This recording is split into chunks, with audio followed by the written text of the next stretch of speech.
Look, I need to tell you about the greatest employment scandal of my life. And yes, I'm calling it a scandal because there's no other word for what happened when I decided to make my resume from scratch. And I don't mean from scratch like I updated my LinkedIn template. I mean from scratch like I made it the way you'd make homemade pasta, with my bare hands, with love. It started when my printer broke. Normal people would just go to FedEx, print their resume on regular paper and move on with their lives. But I had a vision. I'd been watching those DIY crafting videos at 2 a.m. You know the ones where people turn old jeans into chandeliers and somehow that's inspirational. Well, I got inspired. I decided to make my resume on actual parchment paper, not parchment-style paper from Staples, real parchment. The kind that looks like it was signed by someone in the 1700s. I hand-wrote it with a calligraphy pen I bought specifically for this purpose. The woman at the craft store asked me if I was getting married. I said no, I'm getting employed. She looked concerned. Here's the thing about handwritten resumes on parchment paper. They don't scan well, at all. But I wasn't thinking about scanners. I was thinking about impact. I was thinking about walking into an office and unfurling this scroll like I was delivering a royal decree. Hear ye, this person has Microsoft Excel skills. My first interview was at a tech startup. Very modern, very sleek, glass walls everywhere. Everyone had MacBooks and seemed to be drinking kombucha, ironically. I walk in with my resume scroll. I'd even tied it with a little ribbon, and the receptionist just stares at me. Is that a treasure map? She asks. It's my resume, I say, untying the ribbon with what I thought was dramatic flair. She calls the hiring manager. The hiring manager comes out. He's wearing a hoodie that probably costs more than my rent. He looks at my scroll, looks at me, looks back at the scroll. Did you make this yourself? I did. It's handcrafted, sustainable. Each letter was written with intention. He blinked at me for so long I thought he'd forgotten how to see. Then he said, "We'll be in touch," which is corporate speak for, "Please never contact us again. And also, how did you find this building?" I got mocked. Oh, I got mocked. I posted about my resume experience in a job hunting forum and people lost their minds. This is why millennials can't get jobs. This is the dumbest thing I've ever seen. You're going to die alone and unemployed. One guy said I should be banned from Microsoft Word for life, which doesn't even make sense, but it hurt nonetheless. But here's where it gets weird. 3 days later, I get a call. It's from a historical museum. They want to interview me. Apparently, someone from the tech startup posted a photo of my resume on Twitter as a joke, and it went viral. The museum saw it and thought, this person has dedication to historical accuracy. Did my resume have historical accuracy? No, it looked like a prop from a Renaissance fair, but they loved it. I got hired as their social media coordinator, because apparently if you can make a resume look like it survived the Oregon Trail, you can probably make tweets go viral. Then the second job offer came, a wedding planning company. They saw my scroll resume and thought I was committed to romantic aesthetics. I tried to explain that I just didn't have a printer, but they weren't listening. They offered me a position as their creative events designer. I accepted, because at this point, why not? Then a third company called, a company that makes artisanal, wait for it, paper. They hired me on the spot because, and I quote, "You understand the emotional journey of trees becoming documents." I did not understand that. I still don't. But I was now employed by Big Paper. This is when things spiraled. My resume scroll became this weird internet artifact. People were sharing it, ironically at first, then unironically. Career coaches were debating it on LinkedIn. Is this the future of job applications? Has this person hacked the system? Should we all be making scrolls? Job offers started flooding in. A candle company wanted me because your commitment to analog solutions aligns with our brand.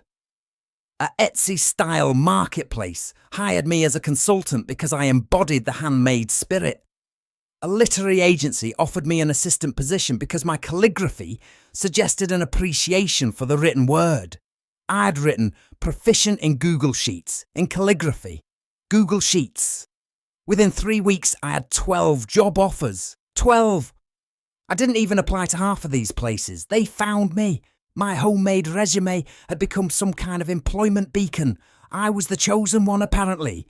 The person who rejected modern convenience and was rewarded by the universe.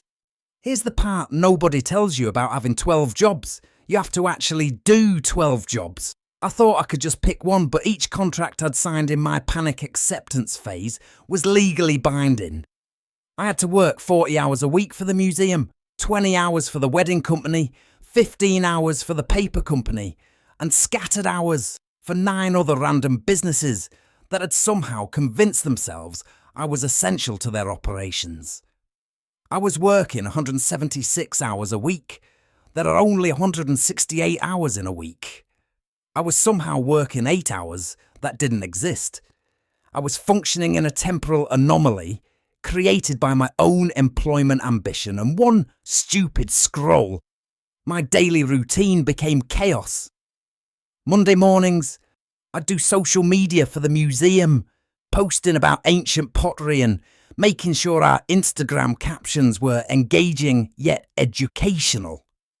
Monday afternoons, I'd plan weddings, which mostly involved telling brides that no, we cannot have live falcons at the ceremony, even if it's medieval themed. Monday evenings, I'd consult for the paper company about the philosophical implications of texture. Tuesday through Thursday were a blur of video calls, emails, and slowly losing my grip on reality. I'd be in a meeting about SEO strategy while simultaneously responding to a Slack message about artisanal soap packaging, while also reviewing a manuscript for the literary agency. I wasn't multitasking, I was omnitasking. I existed in all professional spaces at once. The worst part, I couldn't tell anyone I had 12 jobs because that sounded insane. When family asked how work was going, I'd just say, "Good, busy," and quickly change the subject. My friends thought I'd gotten really into quiet quitting because I was always tired and never wanted to go out. I wasn't quiet quitting. I was loud working. I was working so loud the universe could hear me and it was concerned. By week 3, I'd developed a system. I had 12 different browser profiles, each logged into a different company's email. I had colour-coded calendars that looked like a unicorn had a meeting with a rainbow. I'd learned to sleep in 17-minute increments, which is apparently the exact amount of time the human body needs to not completely shut down. And the absolute kicker, I was good at all 12 jobs. Not great, I didn't have time to be great, but solidly competent. The museum's social media engagement was up. The weddings I planned got 5-star reviews, even the one with the bride who insisted on a minimalist circus theme. The paper company's sales increased after I suggested they market their products as therapy sheets for people with office jobs. I was succeeding at an impossible task through sheer panic and spite, but it couldn't last. During one particularly chaotic Thursday, I accidentally sent the museum a message meant for the candle company. I told a curator, specialising in Bronze Age artefacts, that we needed to align our scent profiles with autumn market trends. She replied, "Are you having a stroke?" That's when I realised I'd become a professional disaster. My homemade resume hadn't just gotten me hired, it had created a monster. I was a job-hoarding goblin, clutching 12 employment contracts like they were precious gems. So I did what any rational person would do. I quit 11 jobs in one day, sent 12 emails. 11 said, "I resign." 1 said, "I'm keeping this one." I chose the museum, because at least there, when people looked at me like I was crazy, it was usually because I was trying to explain TikTok to someone who studies ancient Rome. The companies were surprisingly understanding. Most of them admitted they weren't even sure what I was supposed to be doing. The paper company said, "We honestly forgot we hired you." The candle place sent me a gift basket for your future endeavours, which felt passive-aggressive but smelled amazing. And my resume scroll, I framed it. It hangs in my apartment now, a reminder that sometimes the dumbest decisions lead to the most interesting outcomes. Also a reminder to never craft important documents by hand again. I have a printer now. It's wireless, it's beautiful, but every time someone asks me for job advice, I tell them the same thing. Make it yourself. Put your whole heart into it. Make it so weird that people can't look away. And then I add, but maybe don't make it too weird. I still have stress dreams about managing 12 Slack workspaces. The scroll remains undefeated, mocked, yes, but also legendary.